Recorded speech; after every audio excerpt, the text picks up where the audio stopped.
तो स्वागत है आप सभी का डाउटनेट की स्पोकन इंग्लिश क्लास में। और हमारा आज का जो लेक्चर है ये है टेंसेस के ऊपर, लेक्चर नंबर 3। आज से पहले 2 लेक्चर्स और एक लाइव इंटरैक्शन सेशन इसके ऊपर हो चुका है और आज फाइनली लेक्चर नंबर 3 है। आज की क्लास में हम टेंस के रूल्स पढ़ेंगे। तो सबसे पहली चीज कि जब हम प्रेजेंट टेंस पढ़ रहे थे, ठीक है, लाइव इंटरैक्शन से पहले वाले लेक्चर में, तो प्रेजेंट परफेक्ट कॉन्टिन्यूअस टेंस जो था उसमें मैंने बोला था मैं आपको और ज्यादा डिटेल में अच्छे से अगली क्लास में बताऊंगी। प्रेजेंट परफेक्ट कॉन्टिन्यूअस टेंस के बारे में हम बात कर रहे थे। और मेरे बच्चे, इसके जो सेंटेंसेस होते हैं उन्हें पहचानने का क्या तरीका होता है। जब मैंने आपको एक चार्ट दिया था, उस चार्ट के अंदर टेंसेस का आपको हेल्पिंग वर्ब और मेन वर्ब की कौन सी फॉर्म किस टेंस में लगती है ये याद करने के लिए बोला था।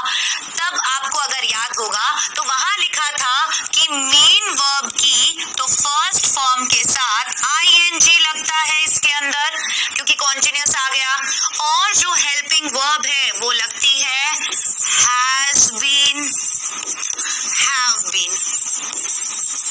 ये बात क्लियर हो गई। और साथ ही साथ इसके अंदर था कि हम सिंस और फॉर का इस्तेमाल इसमें करते हैं। सिंस और फॉर का इस्तेमाल क्यों? क्योंकि टाइम बताने के लिए। कोई भी सेंटेंस जब उसमें ये बता रखा हो कि जो भी काम है वो पास्ट में शुरू हुआ और प्रेजेंट में भी चल रहा है, वो प्रेजेंट परफेक्ट कॉन्टिन्यूअस में आता है। फॉर एग्जाम्पल अगर हम देखें, राम सुबह से सो, देखिए राम सुबह से सो रहा है। ये हमने एक सेंटेंस देखा। यहाँ पर आप पहचान करेंगे से रहा है से। तो सबसे पहली चीज पहचान होती है, से रहा है, से रही है, से रहे हैं। इसमें टाइम बता रखा होता है कि काम कब से चल रहा है। अगर आपको याद हो तो प्रेजेंट कॉन्टिन्यूअस टेंस जो होता है उसके अंदर टाइम नहीं बताते। प्रेजेंट कॉन्टिन्यूअस टेंस जैसे कोई भी काम जो पास्ट में शुरू हुआ और प्रेजेंट में भी चल रहा है लेकिन उसका समय नहीं पता। जैसे राम खाना खा रहा है, मम्मा खाना बना रही है, पापा ऑफिस जा रहे हैं, भाई होमवर्क कर रहा है।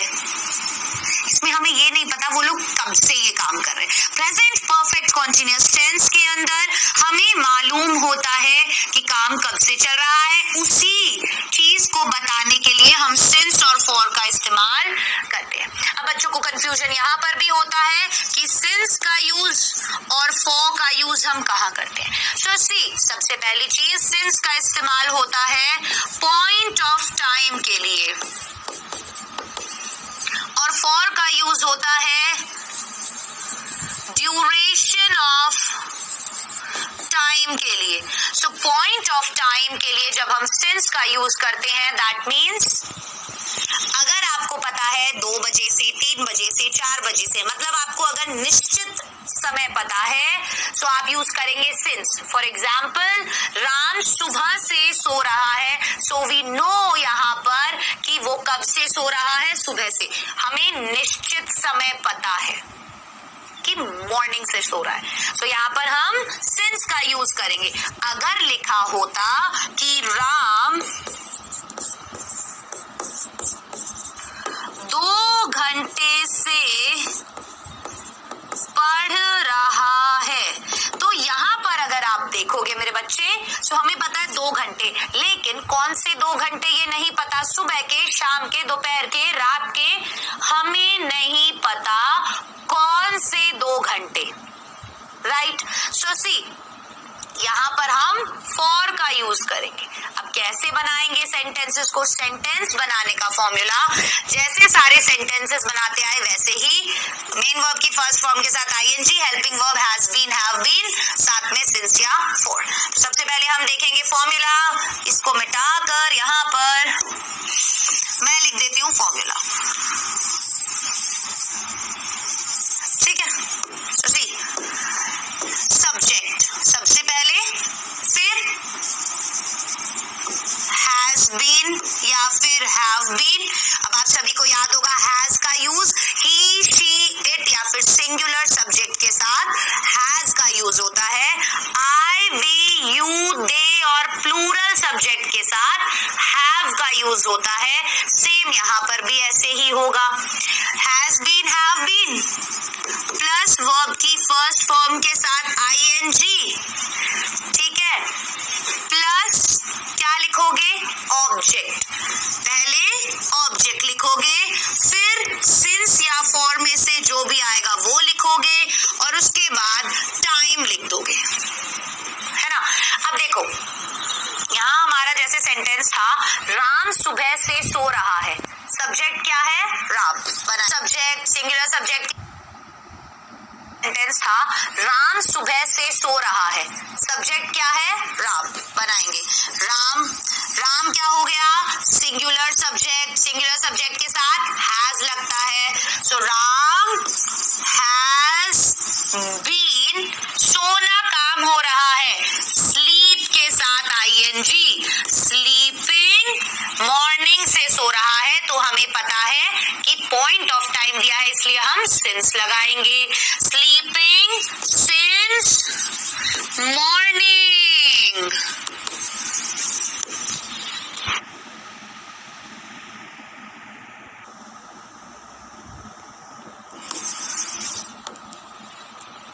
आ गई बात समझ में। अब वही बात है, अगर नेगेटिव बनाना हो कि राम सुबह से नहीं सो रहा है, क्या करोगे, हैज के बाद नॉट लगा दोगे।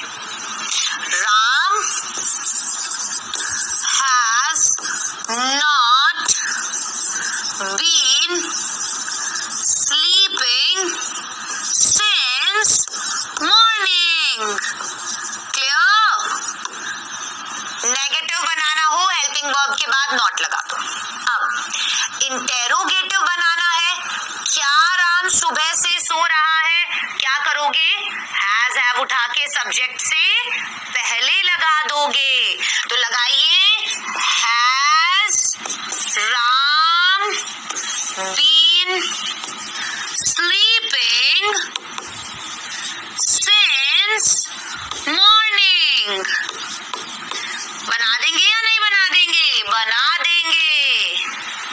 और अगर अब हमें बोलना हो कि राम सुबह से क्यों सो रहा है, तो बेटा क्या करोगे, अगर बनाना है कि राम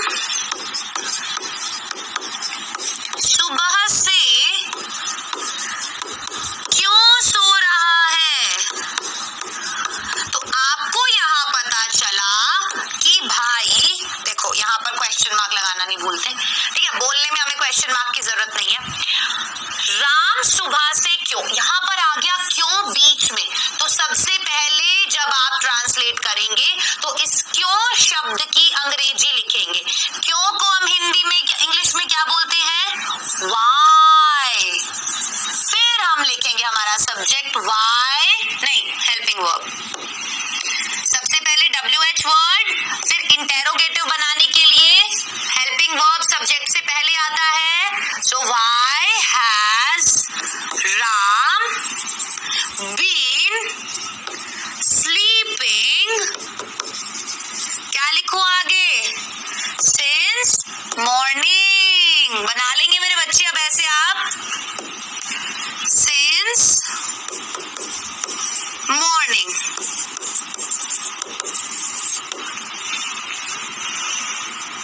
आ गई बात समझ में। प्रेजेंट परफेक्ट कॉन्टिन्यूअस टेंस कैसे बनाते, पहचान कैसे होती है, हो गया। अब बारी है पास्ट टेंस की। तो सी, जैसा हम प्रेजेंट को पहचान रहे थे, ता है, ते है, ती है, हाँ, हूँ, ही, वैसे पास्ट में क्या हो जाता है, था आ जाता है। मैं कल सो रहा था, मैं कल क्रिकेट खेल रहा था, मैं स्कूल जाता था, मैं सुबह से सो रहा था, मैं ये काम कर चुका था।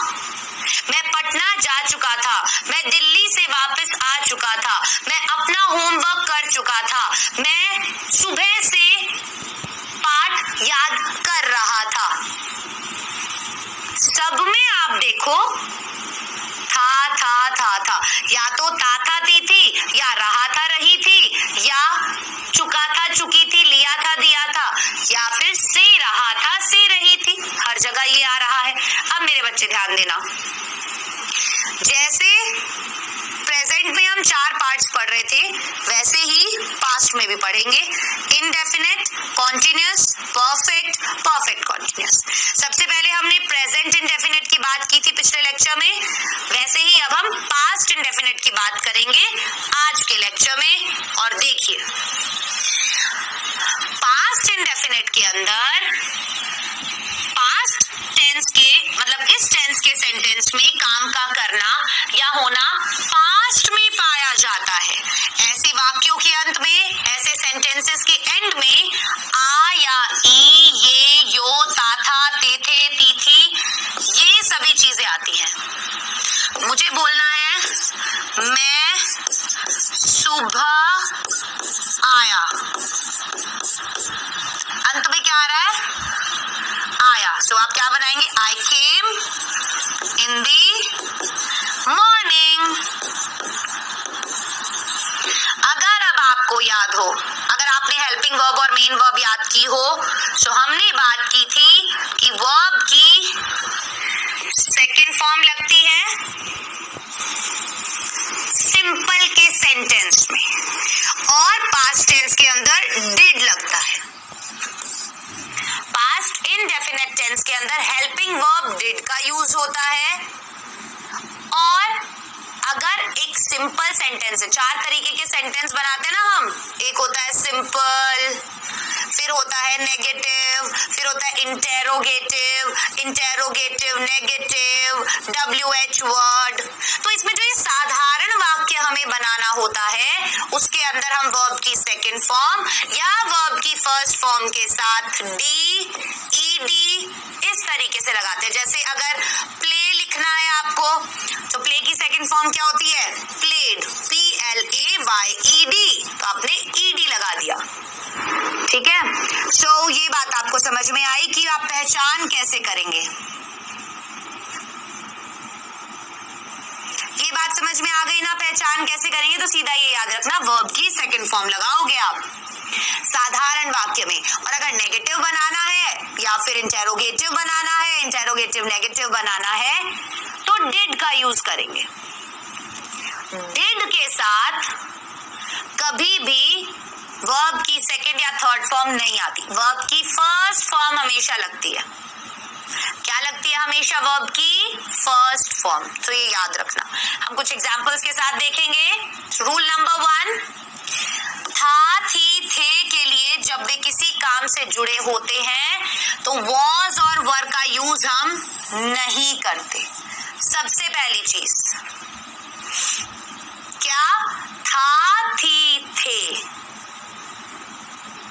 अब हम बोलते हैं ना कि बहुत सी बार दिमाग में सबसे पहले ही ये आता है कि अगर था, थी, थे आ रहा है तो हम वॉज वर लगा देते हैं। तो लिखा है था, थी, थे के लिए जब वे किसी काम से जुड़े होते हैं तो वॉज और वर का यूज नहीं करते। दूसरी चीज, सिंगुलर और प्लूरल दोनों में ही सब्जेक्ट के साथ वर्ब की सेकंड फॉर्म आती है। अगर आपको याद हो तो हम ये करते थे ना कि अगर सब्जेक्ट सिंगुलर है तो हम कहीं ना कहीं हैज लगा रहे थे, सब्जेक्ट प्लूरल है तो हम हैव लगा रहे थे। यहाँ पर अगर सब्जेक्ट सिंगुलर है या सब्जेक्ट प्लूरल है उससे फर्क नहीं पड़ता, सभी में वर्ब की सेकंड फॉर्म आएगी। दूसरी चीज क्या होगी? ये बेटा हम एफर्मेटिव सेंटेंस की बात कर रहे हैं, सकारात्मक सेंटेंस की बात करें। अभी हम एग्जांपल्स करेंगे, समझ में आएगा कैसे। उसने मुझे एक कलम दिया। अब मैं आपको यहाँ लिखवाती हूँ। सबसे पहले पहचान मैंने आपको बता दी है ना, था, ती, थी, ते थे, आ, ई, ए, या, यू। समझना, सब्जेक्ट लिखोगे सबसे पहले, फिर वर्ब की सेकंड फॉर्म लगाओगे और फिर ऑब्जेक्ट लिख दोगे। सिंपल सेंटेंस बनाने के लिए केवल इतना करना है आपको। पास्ट टेंस में इनडेफिनेट के अंदर एक साधारण वाक्य बनाने के लिए, जैसे कि ये है कि उसने मुझे एक कलम दिया, ये एक साधारण वाक्य है और अंत में आ रहा है, तो हम क्या करेंगे? सबसे पहले सब्जेक्ट लिखेंगे। सब्जेक्ट क्या है? ही।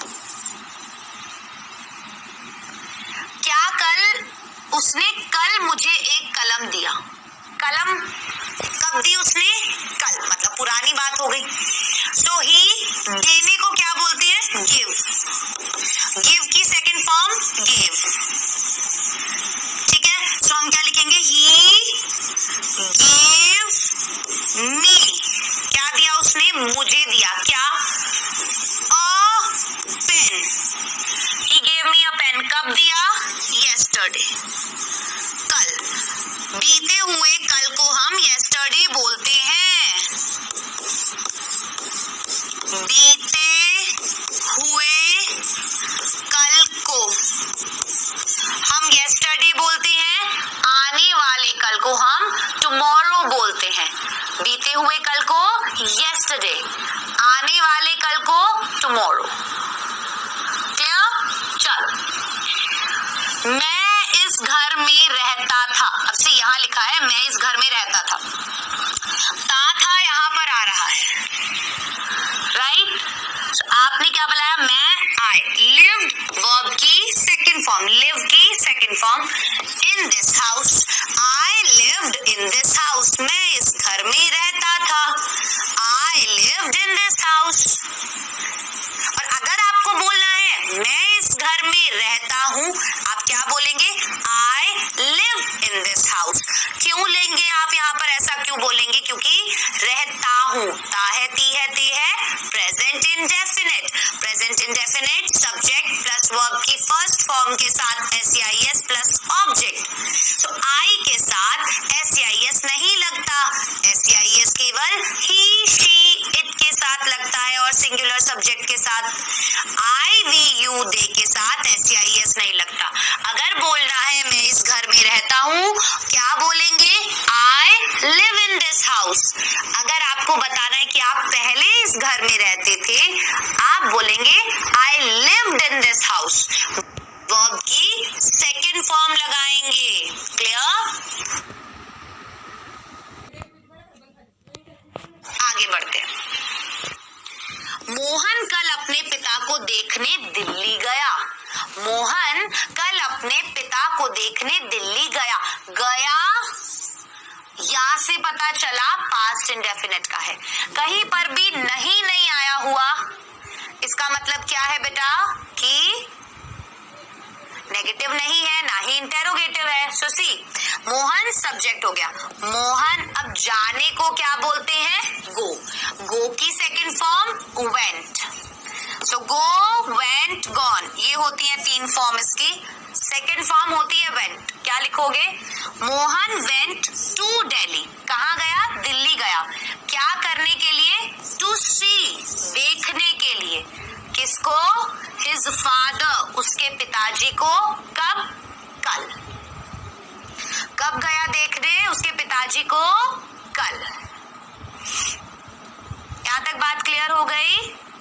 आ गया बात समझ में? चलिए, हमने अपना पाठ याद किया। We learned our lesson।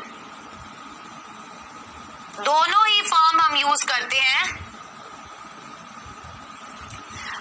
Learn की जब भी हम यूज करते हैं, सो यहाँ पर आप लर्नड भी लिख सकते हैं और लर्नड भी लिख सकते हैं, LEARNED। ठीक है, so we learned our lesson या वी लर्नड आवर लेसन। हमने अपना पाठ याद किया। ये बात हुई सिंपल सेंटेंस की, जिसमें हमने सिंपल तरीके से देखा, चाहे सिंगुलर है चाहे प्लूरल है, वर्ब की सेकंड फॉर्म लग रही है। अब बेटा अगर हम बात करें नेगेटिव सेंटेंस की, सो नेगेटिव सेंटेंस के अंदर हेल्पिंग वर्ब यूज होगा। क्या हेल्पिंग वर्ब यूज होगा? डिड। और डिड के साथ अगर नेगेटिव है तो हमें नॉट तो लगाना ही पड़ेगा। नॉट तो हमें लगाना ही पड़ेगा। सो सी, नेगेटिव सेंटेंस में सब्जेक्ट के बाद डिड नॉट आता है और वर्ब की फर्स्ट फॉर्म। जब हम सिंपल सेंटेंस फॉर्म कर रहे, सेंटेंस में सब्जेक्ट के बाद डिड नॉट आता है और वर्ब की फर्स्ट फॉर्म। जब हम सिंपल सेंटेंस फॉर्म कर रहे थे, सिंपल सेंटेंसेस ट्रांसलेट कर रहे थे, तब हम वर्ब की सेकंड फॉर्म लगा रहे थे और कोई भी हेल्पिंग वर्ब नहीं लगा रहे थे. Right now what we are doing, we are making a negative sentence. हम एक नकारात्मक वाक्य बना रहे हैं. So we are going to use did helping verb with not. तो हम यहाँ पर सहायक क्रिया डिड के साथ नॉट का इस्तेमाल करेंगे. क्लियर? सो सी, यदि वाक्य में कभी नहीं आया हो तो नेवर का यूज करते हैं. नेवर के साथ डिड नॉट नहीं लगता. अगर बोलूं ना कि मैं दिल्ली कभी नहीं गया, एक मैं बोलूं मैं दिल्ली नहीं गया, I did not go to Delhi. मैं दिल्ली नहीं गया, सिंपल है. मैं दिल्ली नहीं गया, इसको बनाना था, मैंने बनाया आई. मुझे पता है गया लिखा है, पास्ट इंडेफिनिट का है, नहीं भी आ रहा है तो नेगेटिव है. नेगेटिव में मुझे डिड नॉट यूज करना है. मैंने सीधा बना दिया आई did not go to Delhi, है ना. लेकिन अगर मैं यहाँ बोलती कि मैं दिल्ली कभी नहीं गई, अगर मैं यहाँ बोलती मैं दिल्ली कभी नहीं गई, तो आप क्या लिखेंगे? यहाँ पर आप क्या लिखेंगे बेटा? I never went to Delhi. जब आप did not की जगह never लगा रहे हैं, क्योंकि आप बोल रहे हैं आप कभी भी नहीं गए, तो आप never लगा रहे हैं तो वर्ब की सेकंड फॉर्म लगाएंगे. पास्ट सिंपल वाला फॉर्मूला अपनाएंगे. पास्ट इंडेफिनिट में सिंपल में जब हम वर्ब की सेकंड फॉर्म लगा रहे थे ना, वैसे. ठीक है, ये बात समझ में आई? आगे बढ़ते हैं. सो सी, एक फॉर्मूला हमने सीख लिया, वो क्या है कि सब्जेक्ट प्लस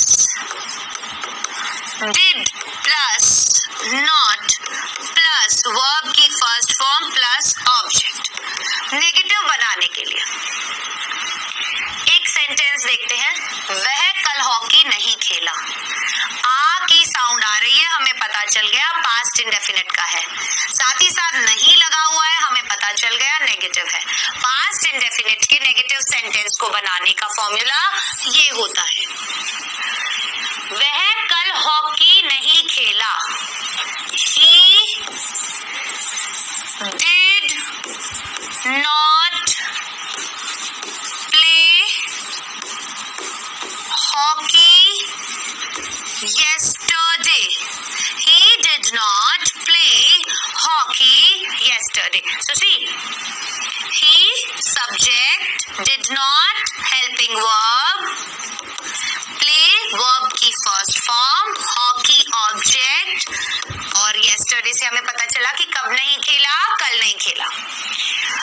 सो यहाँ पर अगर हमें बोलना होता कि वह हॉकी कभी नहीं खेला, अगर यहाँ पर बनाना होता कि वह हॉकी कभी नहीं खेला. सबसे यहाँ क्या आ गया? कभी नहीं. मैंने आपको बताया कभी नहीं जब आएगा तो आप नेवर का यूज करेंगे पास्ट में, है ना. सो आप क्या लिखेंगे? He never. अब मैंने यहाँ क्या बताया था कि आप जब नेवर यूज करेंगे तो आप वर्ब की सेकंड फॉर्म लगाएंगे. सो हम यहाँ यही करेंगे. ही नेवर, वर्ब क्या है? Play. He never played hockey. बनाया या नहीं बनाया? बन गया ना? बिल्कुल बन गया. चलिए, ये समझ में आ गया. अब क्यों ना मैं आपको यही बता दूं कि आपको इंटेरोगेटिव और इंटेरोगेटिव नेगेटिव कैसे बनाने. आगे तो हम खैर बनाएंगे. देखो, अगर इंटेरोगेटिव बनाना है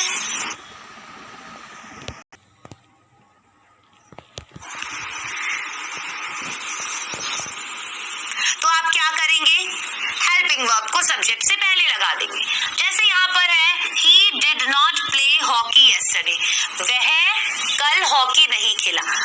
अब आपको इसको इंटेरोगेटिव बनाना है। इंटेरोगेटिव में अगर आपको क्वेश्चन पूछना है कि क्या वह कल हॉकी नहीं खेला, तो आप क्या कर देंगे, डिड पहले लगा देंगे, फिर लिखेंगे सब्जेक्ट कि did he not play hockey yesterday।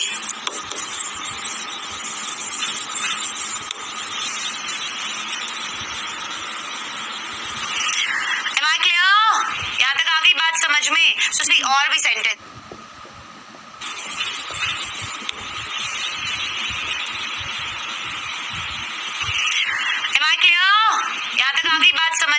सुश्री और भी सेंटेंसेस, जैसे लड़कों ने अपना पाठ याद नहीं किया। सो यहाँ पर द बॉयज, अब आप सोचेंगे द बॉयज प्लूरल है, तो बेटा अगर सिंगुलर हो तो भी, प्लूरल हो तो भी, दोनों ही केसेस में आप did helping verb he use करेंगे। ठीक है, जैसे हैज हैव अलग अलग यूज हो रहा था ना, यहाँ ऐसा नहीं होता, यहाँ डिड दोनों के साथ लग जाता है, चाहे सिंगुलर हो चाहे प्लूरल हो। ये बात क्लियर हो गई? सो हमने बना दिया the boys did not learn their lesson. Did not helping verb, learn verb की first form, their lesson object.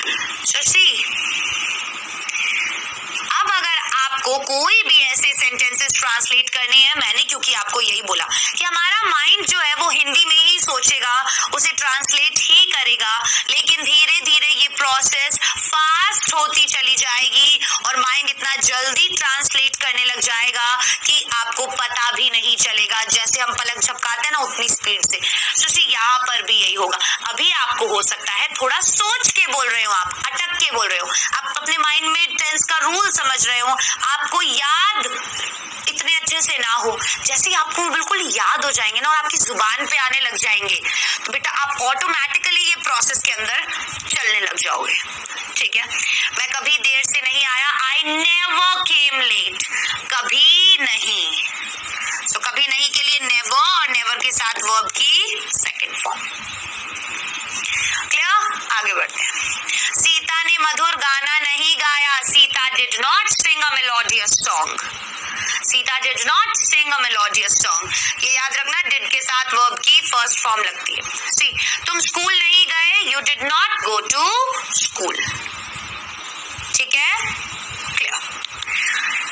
अब मैंने आपको बोला था इंटेरोगेटिव सेंटेंसेस, तो इंटेरोगेटिव में हम ऑटोमेटिकली क्या करते हैं, हमारे हेल्पिंग वर्ब को उठाकर सब्जेक्ट से पहले लिख देते हैं। फॉर एग्जाम्पल, अगर सेंटेंस में क्या लगा हो तो डिड को सब्जेक्ट के पहले लगाते हैं और फर्स्ट फॉर्म ऑफ वर्ब लगाते हैं। कैसे? क्या उसने किताब पढ़ी? क्या, तो क्या अगर आ रहा हो तो आपको क्या करना है, डिड को सब्जेक्ट से पहले लगाना है। तो आपने क्या किया, did plus subject plus verb की first form plus object question mark. तो यहाँ पर भी यही किया, did he read a book. बनाया नहीं बनाया, did he read a book, क्या उसने किताब पढ़ी? Did he read a book. Next, क्या मैंने तुम्हें एक कलम दी? Did I give you a pen? Did I give you a pen? अगर आप जवाब देंगे कि हाँ दी, तो हम बोलेंगे यस आई डिड। अगर आपको बोलना है नहीं दी, आप कहेंगे no I didn't. Am I clear? Clear. क्या तुम्हारी माँ तुम्हें प्यार नहीं करती थी? Did your mother not love you? ऐसा हो नहीं सकता वैसे, है ना? सो तुम्हारी माँ यहाँ क्या है, subject. So did your mother not love you, so इस सब्जेक्ट के बाद हम नॉट लगाते हैं। आप ऐसे भी बोल सकते हैं, didn't your mother love you. ठीक है, ऐसे भी बोल सकते हैं आप। चलिए, अगर सेंटेंस के बीच में कब, क्यों, क्या, कहाँ, सेंटेंस के बीच में अगर आ रहा है, यहां पर सेंटेंसेस में स्टार्टिंग में आ रहा था, यहां सेंटेंस के बीच में अगर तो हम इन वर्ड्स की इंग्लिश उसके बाद डिड और उसके बाद सब्जेक्ट लगाते हैं। तो सी, सबसे पहले हम क्या करेंगे, फॉर्मूला यही रहेगा, डिड सब्जेक्ट प्लस वर्ब की फर्स्ट फॉर्म, लेकिन उस वर्ड की इंग्लिश, तो यहां लिखो WH word plus did plus subject plus verb की फर्स्ट फॉर्म प्लस ऑब्जेक्ट, ऐसे हो जाएगा। कैसे सेंटेंसेस देखते हैं। तुम्हारा भाई कल कहाँ गया, Where did your brother go yesterday? तुम्हारा भाई कल कहाँ गया, Where did your brother go yesterday? हमने क्या किया, where को पहले लगाया, then did, then your brother subject, verb की first form। तो हमने सबसे पहले इस कहाँ की इंग्लिश लिखी, फिर हमने इंटेरोगेटिव सेंटेंस वाला फॉर्मूला लगाकर बना दिया। मोहन कब लौट कर आया, When did मोहन return? लौट कर आने को क्या बोलते हैं, रिटर्न। ठीक है, चलिए अब कितना, हाउ मच, कितने, हाउ मेनी, कौन सा, विच के साथ उनसे रिलेटेड नाउन्स भी आते हैं। जैसे सी, कितने लड़के कक्षा में नहीं आए, how many boys did not come to the class. अब यहाँ पे तो क्या, क्यों, कब, कहा नहीं है, यहाँ पर पूछ रहे हैं कितना, कितने, कौन सा।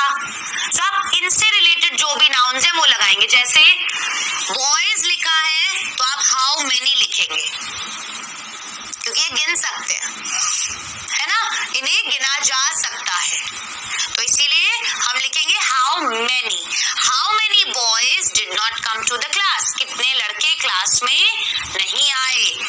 उस बच्चे ने कितना दूध पिया। अब देखो, जब जो चीज हम काउंट कर सकते हैं ना उंगलियों पे, उसके लिए हम करते हैं हाउ मेनी। जो चीज हम काउंट नहीं कर सकते, जैसे दूध को आप नहीं काउंट कर सकते, 1 दूध, 2 दूध, 3 दूध, 4 दूध नहीं, तो मात्रा जो होती है उसके लिए आप मच का यूज करेंगे। तो आप लिखेंगे how much milk did that baby drink. तो जब आप काउंट कर सकते हैं उंगलियों पर कितने लड़के, तो आप हाउ मेनी लिखेंगे। जब आप काउंट नहीं कर सकते तब आप हाउ मच लिखेंगे। ठीक है, चलिए कॉन्टिन्यू बताना है, तो आप नहीं कर सकते तब आप हाउ मच लिखेंगे। ठीक है, चलिए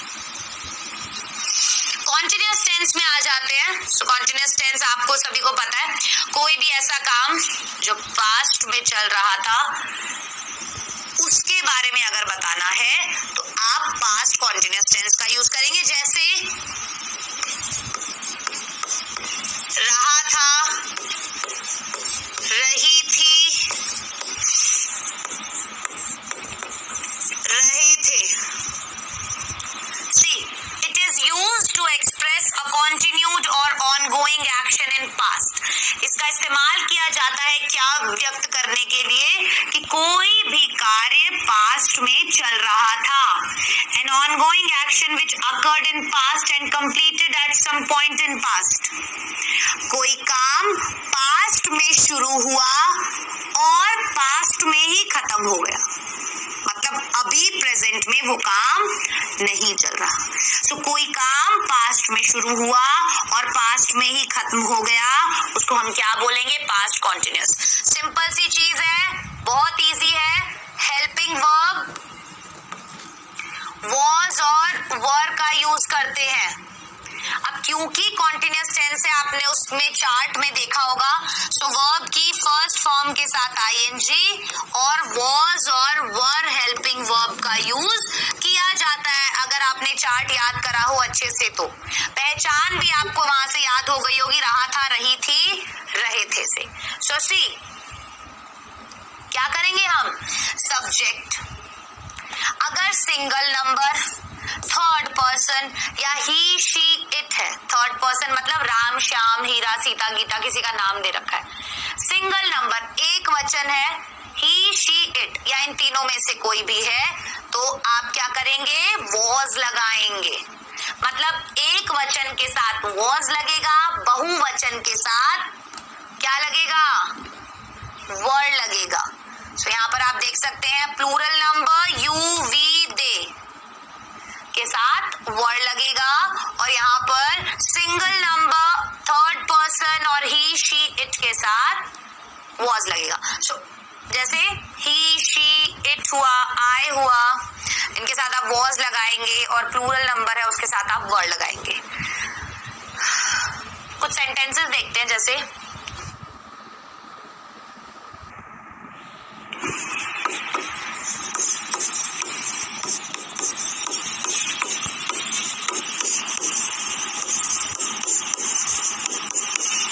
राम खाना खा रहा था, तो बनाओ सब्जेक्ट प्लस वॉज या वर प्लस वर्ब की फर्स्ट फॉर्म के साथ आइए। राम खाना खा रहा था, तो बनाओ सब्जेक्ट प्लस वॉज या वर प्लस वर्ब की फर्स्ट फॉर्म के साथ आईएनजी प्लस ऑब्जेक्ट। अब ना इसी के हम चारों पांचों तरीके के सेंटेंस बना लेंगे। कैसे, यहां से बनाना शुरू करते हैं। यहां से राम खाना खा रहा था, राम खाना नहीं खा रहा था, क्या राम खाना खा रहा था, राम खाना क्यों नहीं खा रहा था,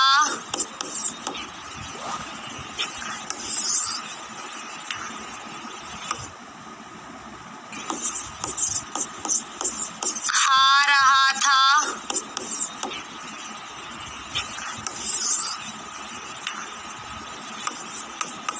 राम खाना क्यों खा रहा था,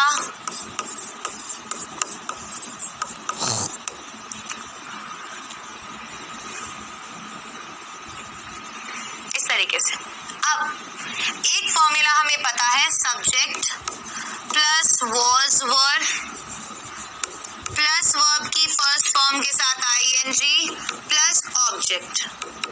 ये होता है सिंपल सेंटेंस का। अगर नेगेटिव बनाना है, वॉज वर के बाद नॉट लगा दो।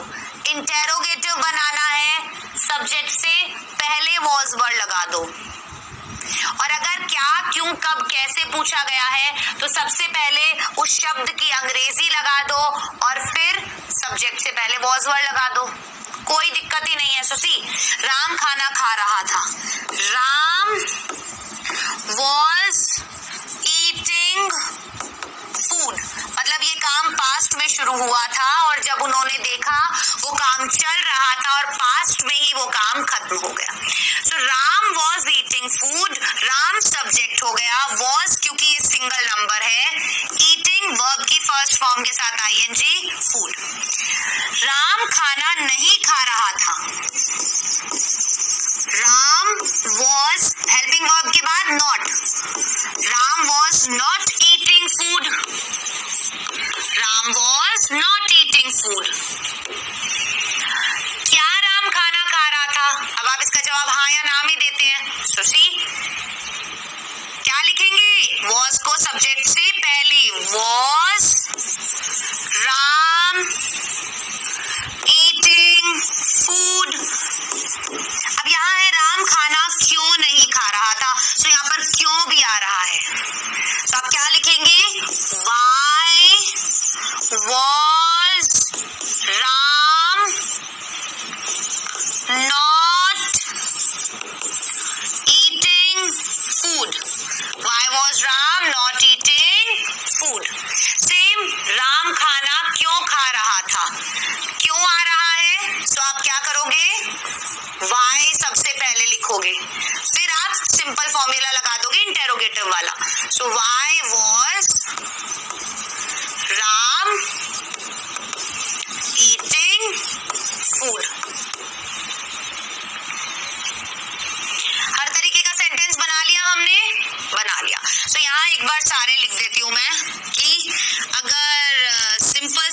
बनाना है तो आप subject plus was were plus verb की फर्स्ट फॉर्म के साथ आईएनजी प्लस ऑब्जेक्ट लगा देंगे।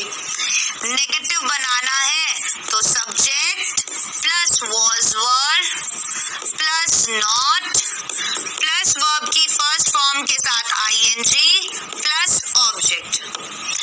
अगर आपको इंटेरोगेटिव बनाना है तो आप सब्जेक्ट से पहले वॉज वर लगाएंगे, फिर आप सब्जेक्ट लिखेंगे, फिर आप नॉट लिखेंगे। नहीं, नॉट तो आप तब लिखेंगे ना जब इंटेरोगेटिव नेगेटिव होगा। Was were plus subject plus verb की फर्स्ट फॉर्म के साथ ING plus object question mark. अगर इंटेरोगेटिव नेगेटिव है was were plus subject plus not plus verb की फर्स्ट फॉर्म के साथ ING plus object question mark. और अगर क्या क्यों कब कैसे ये आ रहा है तो सबसे पहले WH वर्ड, उस वर्ड की अंग्रेजी मतलब, फिर वॉज वर, फिर सब्जेक्ट, फिर वर्ब की फर्स्ट फॉर्म के साथ आईएनजी और फिर ऑब्जेक्ट। तो होता कुछ नहीं है, इतने सारे हैं नहीं है, समझने का इतना है। नेगेटिव बनाना है इसके बाद नॉट लगा दो, प्रश्न सूचक बनाना है इसको उठा के सब्जेक्ट से पहले लगा दो, है ना। WH वर्ड आ गया उसको सबसे पहले लगा दो। सब में एक जैसी चीजें चल रही है, केवल हेल्पिंग वर्ब और मेन वर्ब बदलती रहती है। हेल्पिंग वर्ब और मेन वर्ब बदलती रहती है, बस इन दोनों का ही खेल है। So example, I was reading my book, इसको बाकी के टाइप के सेंटेंसेस में बदलते हैं। चलो से पहले लगा दो, सब में एक जैसी चीजें चल रही है, केवल हेल्पिंग वर्ब और मेन वर्ब बदलती रहती है। हेल्पिंग वर्ब और मेन वर्ब बदलती रहती है, बस इन दोनों का ही खेल है। So example, I was reading my book, इसको बाकी के टाइप के सेंटेंसेस में बदलते हैं। चलो कैसे? I was reading my book, मैं अपनी किताब पढ़ रहा था। मैं अपनी किताब नहीं पढ़ रहा था। I was not reading my book. I was not reading my book. क्या मैं अपनी किताब पढ़ रहा था? Was I reading my book? Question mark. मैं अपनी किताब कब पढ़ रहा था? When was I reading my book?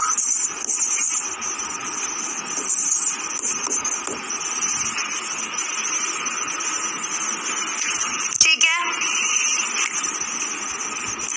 और कैसे बनाओगे? मैं अपनी किताब नहीं पढ़ रहा था। क्या मैं अपनी किताब पढ़ रहा था? मैं अपनी किताब कब पढ़ रहा था? When was I reading my book?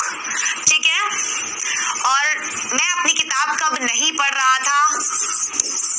When was I not reading my book? ये बात क्लियर हो गई। क्वेश्चन मार्क लगेगा यहाँ पर भी और यहाँ पर भी। Same, they were playing football, way football खेल रहे थे। We were learning our lesson, हम अपना पाठ याद कर रहे थे। You were calling my servant, तुम मेरे नौकर को बुला रहे थे। She was singing a sweet song, वो एक मधुर गाना गा रही थी। इस तरीके से आप बना देंगे। अब बात करेंगे पास्ट परफेक्ट टेंस की। पास्ट परफेक्ट टेंस में सबसे पहली चीज, अगर चार्ट आपको लिखा हुआ है आपके सामने है तो उसमें देखिए कि पास्ट परफेक्ट टेंस के अंदर हैड हेल्पिंग वर्ब लगता है और वर्ब की थर्ड फॉर्म लगती है। बाकी सब सेम चलेगा, सब सेम। पहचान क्या लिखी हुई थी? चुका था, चुकी थी, लिया था, दिया था।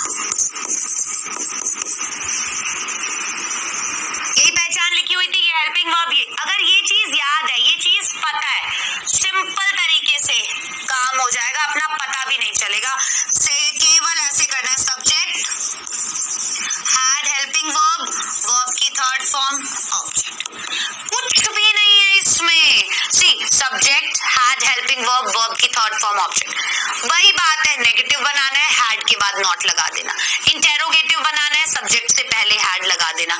इंटेरोगेटिव नेगेटिव बनाना है, सब्जेक्ट से पहले हैड और सब्जेक्ट के बाद नॉट लग जाएगा।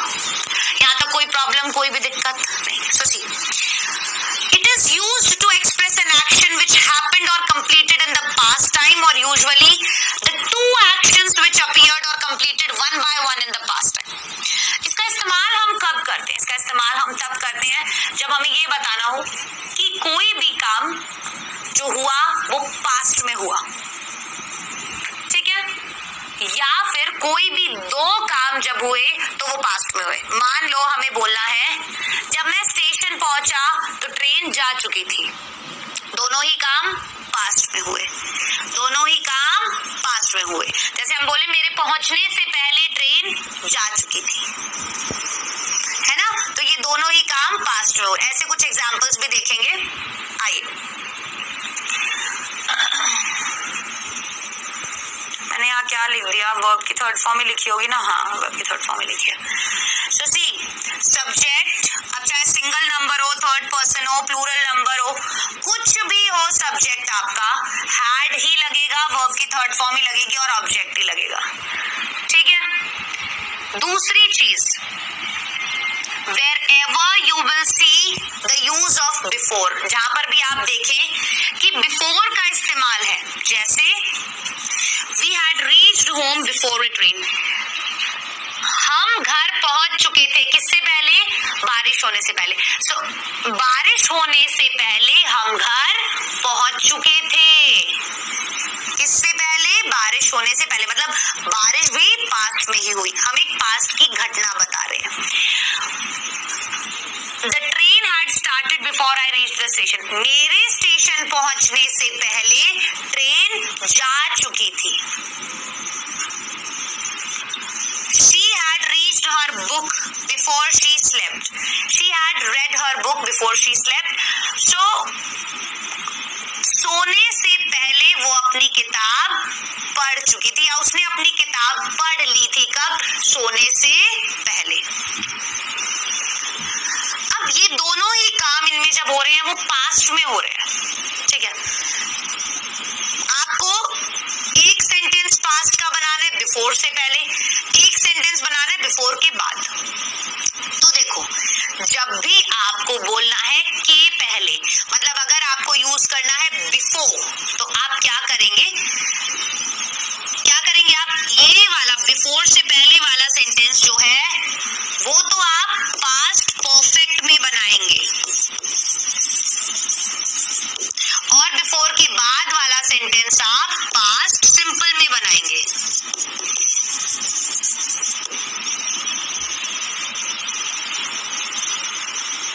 मतलब जो काम पहले हुआ, पास्ट के अंदर जो काम पहले हुआ वो क्या होगा? पास्ट परफेक्ट में होगा, और जो काम बाद में हुआ वो पास्ट सिंपल में। सी, पहले क्या हुआ? We had reached home before it rained. पहले काम क्या हुआ कि वो घर पहुंच गए। बाद में काम क्या हुआ? बारिश होने का। तो जो काम पहले हुआ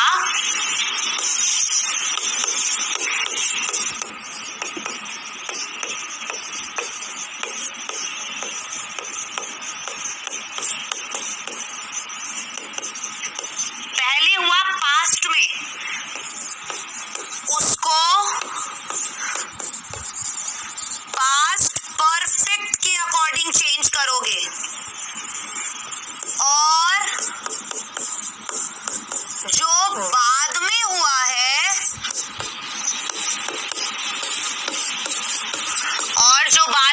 उसको पास्ट सिंपल के अकॉर्डिंग, उसको पास्ट सिंपल के अकॉर्डिंग।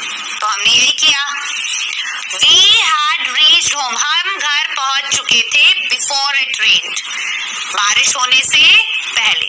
तो जब भी आप बिफोर का यूज करेंगे, तो बिफोर का यूज जब आप करेंगे तो जो काम पहले हुआ है वो पास्ट परफेक्ट में, जो काम बाद में हुआ है वो पास्ट सिंपल में।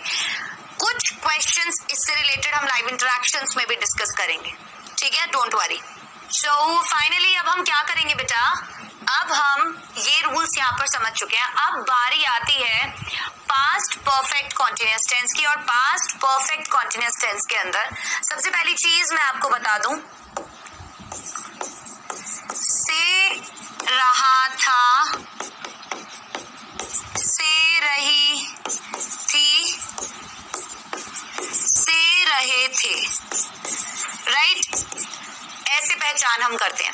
साथ ही साथ इसमें हमें टाइम का पता होता है कि काम जो है वो पास्ट में शुरू हुआ और पास्ट में ही खत्म हो गया, और वो टाइम कितनी देर के लिए, वो काम कितनी देर के लिए वहां पर चला। क्लियर? सो देखो, it is used to express a continued और ongoing action that started in past and continued until some time in past। कहने का मतलब है कि ये टेंस का यूज किया जाता है कोई ऐसी बात एक्सप्रेस करने के लिए, बताने के लिए जो शुरू हुई थी पास्ट में, लगातार पास्ट में चली कुछ समय के लिए। There will be a time reference, और एक टाइम रेफरेंस भी होगा जहां पर हम सिंस और फॉर का यूज करेंगे। और जैसा कि मैंने आपको प्रेजेंट टेंस में भी बताया, राइट, कि सिंस का यूज हम पॉइंट ऑफ टाइम के लिए करते हैं, और फॉर का यूज हम किसके लिए करते हैं बेटा? फॉर का यूज हम ड्यूरेशन ऑफ टाइम के लिए करते हैं। अगर हमें पता है कि काम 4 बजे, 5 बजे, 2 अक्टूबर को, 3 अक्टूबर को, 4 जुलाई को, 5 जुलाई को कब स्टार्ट हुआ, तो वहां पर हम सिंस का यूज करेंगे। If we don't know the time, exact time, certain time, तो हम फॉर का यूज करेंगे। फॉर एग्जाम्पल 2 घंटे, 3 घंटे, 4 घंटे, 5 साल, 10 साल, 3 महीने, 14 दिन, लाइक दैट। एग्जाम्पल्स देखते हैं।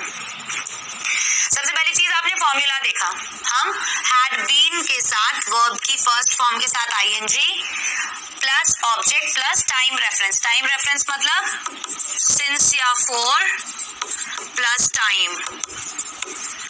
क्लियर? इस तरीके से हम करते हैं। सो हमने बोला फॉर और सिंस का यूज हम क्या करते हैं? टाइम रेफरेंस देने के लिए, सिंस पॉइंट ऑफ टाइम के लिए, example since Tuesday, since 1998, since morning, since 4 o'clock। और फॉर का यूज हम कहाँ करेंगे? For 2 hours, for 5 days, for 6 months, like that। Clear? ये चीज समझ में आ गई। कुछ सेंटेंसेस देखते हैं। सीमा है for 6 months, like that। Clear? ये चीज समझ में आ गई। कुछ सेंटेंसेस देखते हैं। सीमा had been playing with her doll since morning। सीमा सुबह से अपने डॉल के साथ खेल रही थी, से रही थी। सीमा had been playing with her dolls since morning। सीमा अपनी डॉल्स के साथ सुबह से खेल रही थी। So since morning, सुबह, क्योंकि हमें पता था।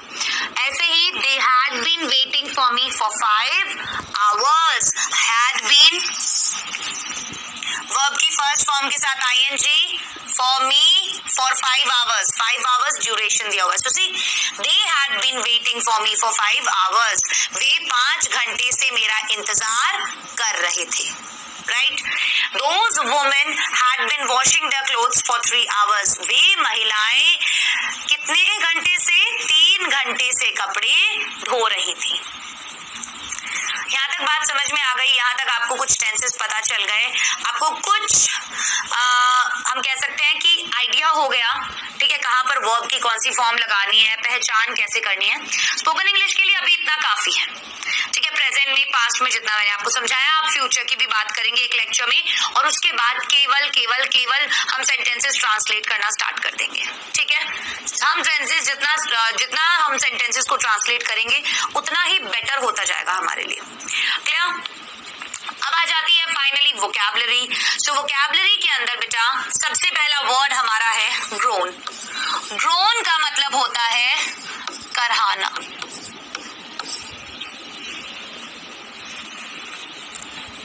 ठीक है, ओके।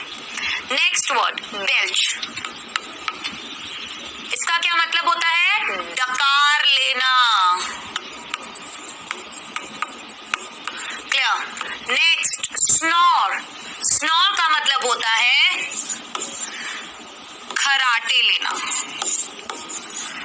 बहुत कॉमन वर्ड्स हैं, आप डेली लाइफ में यूज करते हैं, आपके मम्मी पापा भी लेते होंगे खराटे, इनफैक्ट आप भी लेते होंगे। कफ, खांसना। हिकअप, हिचकी, हिकअप, हिचकी। Grind the teeth, grind the teeth, दांत किटकिटाना, ऐसे दांत किटकिटाते हैं ना, वो।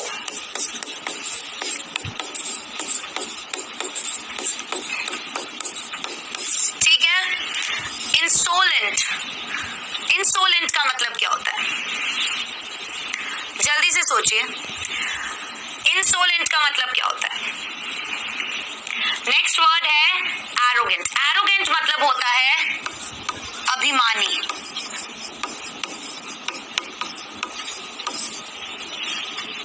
इंसोलेंट का मतलब होता है बदतमीज। क्या होता है बेटा? बदतमीज।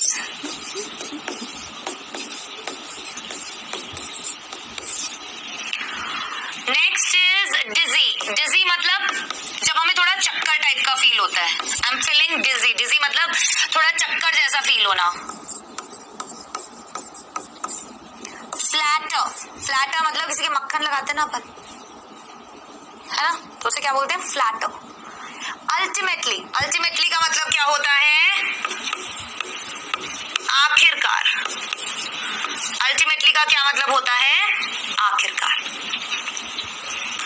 क्लियर?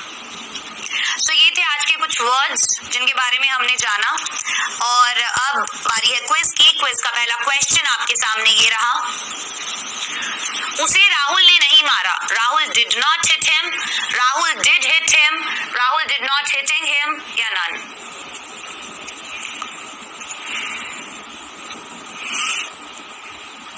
नेक्स्ट क्वेश्चन, यह तुमने क्या किया? What have you done, what has you done, why have you done, या नन?